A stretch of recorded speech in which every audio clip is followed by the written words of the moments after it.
ఏడుకుండలవాడ వెంకటరమణ, ఆపద మొక్కులవాడ అనాథ రక్షక,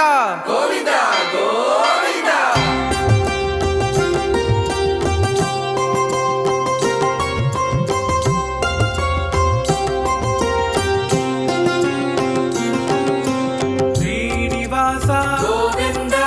శ్రీ వెంకటేశ గోవింద, భక్తవత్సల గోవింద,